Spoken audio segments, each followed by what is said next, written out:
అస్సలాముఅలైకుం వరహమతుల్లాహి వబరకాతుహు. Hi viewers, ఎలా ఉన్నారు? ఇక్కడ చూడండి, నేను స్ట్రాబెర్రీ జామ్ చేస్తున్నానండి. ఇప్పుడు సీజన్ కదా, మార్కెట్లో బాగా మంచిగా అవైలబుల్గా ఉన్నాయి ఇవి. చూడండి, 2 కప్స్ తీసుకున్నానండి. 2 బాక్సెస్ స్ట్రాబెర్రీస్ ఒక బౌల్లో తీసుకొని హాఫ్ స్పూన్ బేకింగ్ సోడా వేయండి. అందులో 1 స్పూన్ సాల్ట్ వేసి 1 స్పూన్ వెనిగర్ వేసి మొత్తం ఈ స్ట్రాబెర్రీస్ ములిగేంత వరకు వాటర్ వేసి హాఫ్ అన్ అవర్ సైడ్లో పెట్టేయండి. చిన్న చిన్న డస్ట్ పార్టికల్స్ ఏవైతే ఉంటాయో మొత్తం మంచిగా క్లీన్ అయిపోతాయి స్ట్రాబెర్రీస్. మనం జామ్ అలాంటివి సీజనల్గా మనం ఇంట్లోనే ప్రిపేర్ చేసుకుంటే పిల్లలకి హెల్త్కి చాలా మంచిదండి. సో మీరు కూడా ఇలాగే ట్రై చేయండి.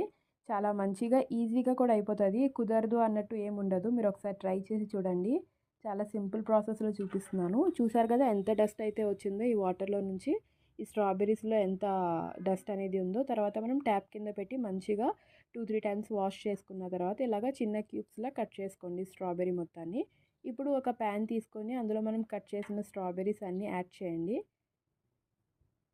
స్టవ్ ఆన్లోనే ఉందండి. దాని మీద ఈ ప్యాన్ పెట్టి మనం ఈ స్ట్రాబెర్రీస్ యాడ్ చేసినాక కొంచెం ఒక హాఫ్ స్పూన్ సాల్ట్ యాడ్ చేయండి. ఈ స్ట్రాబెర్రీస్ అన్నీ సాఫ్ట్గా మంచిగా కుక్ అయిపోతాయి. 10 మినిట్స్లో మంచిగా సాఫ్ట్ అయిపోతాయండి స్ట్రాబెర్రీస్. ఇప్పుడు మనం షుగర్ యాడ్ చేసామండి. మీరు షుగర్కి బదులు కావాలంటే జాజరీ కూడా యాడ్ చేయొచ్చు, బెల్లం కూడా యాడ్ చేయొచ్చు. నేను ఇక్కడ షుగర్ యాడ్ చేశాను. 1 కప్ ఆఫ్ షుగర్ యాడ్ చేసి మీడియం ఫ్లేమ్ మీద పెట్టి మంచిగా కుక్ చేయండి. ఏ ప్రిజర్వేటివ్స్ లేకుండా ఈజీగా రెడీ అయిపోతుందండి. ఇది పైన పెట్టిన 15-20 డేస్ మంచిగానే ఉంటుంది. ఫ్రీజర్లో పెడితే 1 or 2 మంత్స్ కూడా మంచిగా ఉంటుంది. అంత టైం పిల్లలు పెట్టరండి, తినేస్తారు. బట్ చెప్తున్నానండి నేను. ఇక్కడ చూడండి ఎంత సాఫ్ట్గా మంచిగా అయింది. ఏ మాత్రం కలర్ యాడ్ చేయకుండా మంచి కలర్ కూడా వస్తుందండి. ఇప్పుడు దీన్ని స్మాషర్తో ఒకసారి మంచిగా స్మాష్ చేసుకోండి. అంతే, మిక్సీలో వేయక్కర్లేదండి. స్మాషర్తో ఇలా స్మాష్ చేస్తే చూడండి ఎంత మంచి కలర్ వచ్చిందో. ఇప్పుడు నేను ఒక హాఫ్ లెమన్ స్క్వీజ్ చేసి యాడ్ చేసి ఒకసారి మిక్సప్ చేయండి. అంతే అండి. చూడండి ఈ టెక్స్చర్ చూడండి ఎంత స్మూత్గా యాజ్ ఇట్ ఈజ్ జామ్ లానే వచ్చిందో. ఇది ఇప్పుడు అయిపోయిందండి. స్టవ్ ఆఫ్ చేసేయండి. ఇది చల్లారినాక ఇంకొంచెం గట్టిగా అవుతుంది. గట్టిగా అయ్యేంత వరకు మీరేమి కుక్ చేయక్కర్లేదు.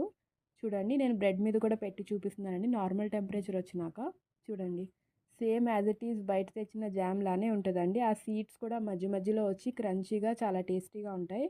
సో మీరు ఒకసారి ట్రై చేసి మీ ఇంట్లో వాళ్ళకి ఎలా నచ్చిందనేది కామెంట్ సెక్షన్లో చెప్పండి. అల్లా హాఫీజ్.